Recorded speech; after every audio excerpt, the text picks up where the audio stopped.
você que nós podemos levar Jesus.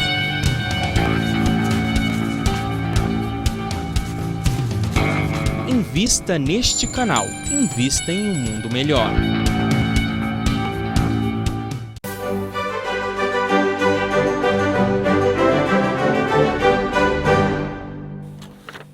O Filosofando está de volta, hoje falando sobre a finalidade da encarnação.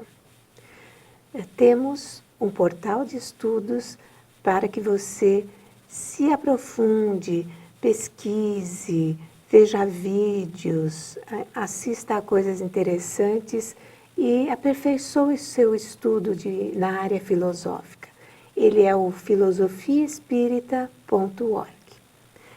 Nós estávamos no primeiro bloco, né, Sônia, falando sobre a necessidade de reencarnarmos. E quando Jesus esteve aqui entre nós, ele chegou a falar sobre reencarnação, porque eu me lembro de um momento no Evangelho em que ele disse a quem estava inquirindo que Elias já havia vindo novamente e que não o haviam conhecido. Estava referindo-se a João Batista. Uhum. E tem uma outra oportunidade em que ele está conversando com Nicodemos. Uhum. E ele fala também que para atingir o reino de Deus é preciso nascer de novo. Ele estava se referindo à reencarnação? É muito interessante, não é, Márcia? Porque Jesus, quando pregava às pessoas, de uma forma geral, os fariseus ficavam sempre por ali, ouvindo a pregação de Jesus. Mas dentre os fariseus, dois se destacaram, José de Arimateia e Nicodemos. José de Arimateia ajuda, posteriormente à morte de Cristo, a família de Jesus, mais particularmente a Maria de Nazaré, a retirar Jesus da cruz e lhe dar todo o atendimento, etc. E Nicodemos ouvia as pregações de Jesus e essas pregações calavam fundo no seu coração e nos seus conhecimentos. Ele era um sacerdote da lei, um fariseu, né? Então, há um momento em que ele se reserva o direito de chegar até Jesus e perguntar para ele, olha, você disse que é necessário nascer outra vez, eu quero saber de que maneira, né? Informalmente, de que maneira nós podemos voltar ao ventre de nossa mãe? Ou será que seria esse o processo? E Jesus disse a ele que haveria necessidade de nascer de novo da água e do Espírito. Jesus toma como base a água, porque a água é um símbolo de vida na antiguidade, assim como o sangue, né? As pessoas acreditavam naquele momento que a essência da alma, ou que a alma por si mesma estava no sangue. E o Espírito na água, não é? Então, nesse sentido, Jesus estava querendo dizer que haveria necessidade de um espírito nascer novamente com um novo corpo para que ele pudesse dar sequência ao seu processo evolutivo, né? Mas é uma coisa interessante de se notar, as traduções, isso é um outro aspecto, né? As traduções que são feitas hoje das Bíblias, das diversas edições bíblicas, das diversas escolas bíblicas, eles retiraram essa frase e colocam o seguinte, a necessidade de nascer do alto, ao invés de novo. Tem nada a ver, né? E isso por quê? Porque o Espiritismo se apropriou muito acertadamente dessa frase para poder explicar o processo da reencarnação ou da encarnação como princípio e como processo de evolução.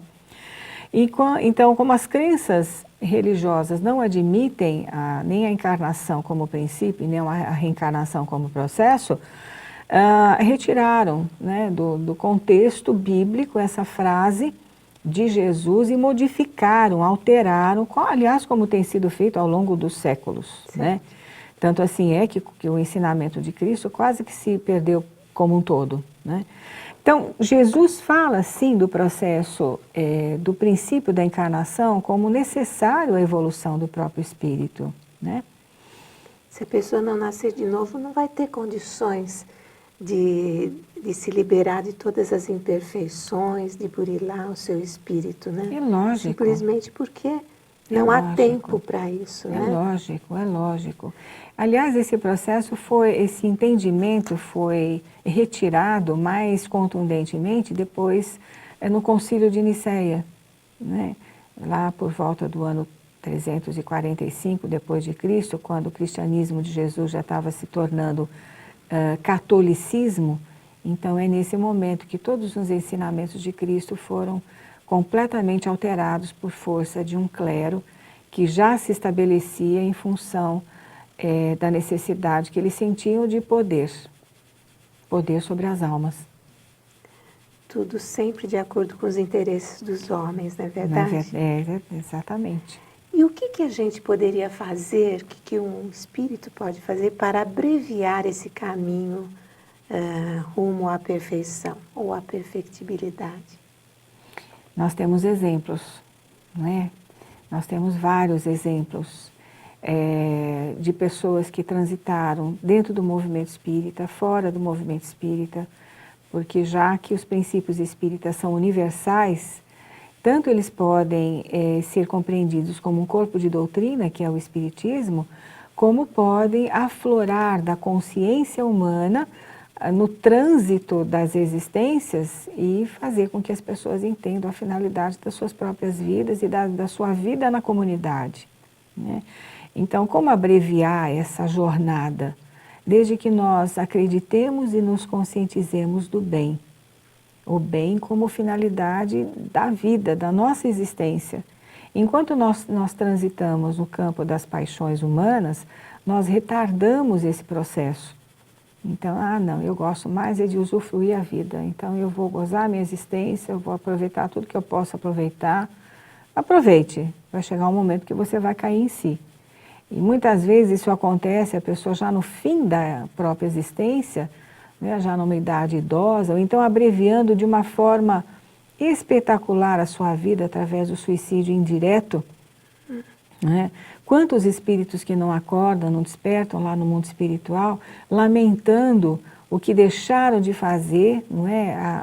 As oportunidades perdidas e que vão ter que retomar novamente para que possam sair em busca da própria felicidade. Então, são exemplos que nós temos de como não proceder. Agora, como proceder, nós temos muitos exemplos, né? Se Jesus está muito distante, mas Ele é sempre o nosso exemplo maior, nós temos várias pessoas, conforme eu disse, dentro do movimento espírita, fora do movimento espírita, que abraçam a caridade, que abraçam ideais, não é? Que mostram amor à criação, respeito à vida, que dão a sua própria existência para que a vida do outro seja minimizada no sentido do sofrimento. Então, eu já citei aqui uma vez os Médicos Sem Fronteiras, que foi uma associação criada por médicos idealistas da França, né? Ganharam o Prêmio Nobel de 1999, e muitos outros grupos, muitas outras pessoas que estão um pouco mais próximas de nós. Mas também nós temos exemplos maravilhosos de uma Madre Teresa de Calcutá, de uma Irmã Dulce, de um Gandhi, de um Bezerra de Menezes. Ou seja, né, é só seguir as leis divinas. Isso. Que estão na nossa consciência. E relacionando isso com o livre-arbítrio, por que ele realmente é necessário? Sem ele, haveria o mérito do progresso? Márcia, a tomada da consciência, a tomada de consciência do livre-arbítrio é paulatino, né? Quando as pessoas têm fé em Deus, por exemplo, no campo das religiões, elas criam uma dependência psicológica das igrejas. Então, eu não sou ninguém se eu não dependo da igreja XYZ. Eu não sou ninguém se eu não dependo da palavra de Deus que está na Bíblia. Eu não sou ninguém se eu não dependo da confissão, da comunhão, da palavra do pastor. Sim. e assim sucessivamente. Então, isso cerceia o livre-arbítrio, cerceia a liberdade de pensar e de ser conforme nós fomos criados por Deus. Se nós fomos criados para a liberdade, nós precisamos nos conhecer. Né? O que é a liberdade para nós? Está lá, leis morais. A liberdade plena é aquela que você exerce com consciência, com responsabilidade. Então, não é você fazer o que você quer, o que você deseja, que, como fazem muitas pessoas, se aprisionando nos vícios, nos comportamentos absurdos, patológicos, não é isso. Né? Então, a lei de liberdade, ela deve ser exercida com plena consciência de que nós estamos de posse, não é? Nós estamos de posse da nossa vida aqui na Terra, mas essa posse, ela é limitada. Né? A sua tomada de consciência com referência aos princípios que te norteiam, ao destino da tua própria existência, o que você deve de fazer, o que não deve fazer, não é? Não é que alguém te proíbe, não deve fazer porque não te faz bem. Certo. Não é verdade? Tudo me é lícito, mas nem tudo me convém. Já dizia Paulo de Tarso. Não é? Bem, infelizmente a gente vai ter que encerrar o nosso programa de hoje, agradecendo muito a atenção de todos os nossos telespectadores e internautas e pedindo para que colaborem com a causa da doutrina espírita, com a causa das Casas André Luiz. Estamos necessitando do seu apoio financeiro e, por isso, convidamos a quem puder a fazer uma doação ou associar-se ao Clube Amigos da Boa Nova. Ligue para o 0800 12 18 38. E até a próxima semana. Até lá.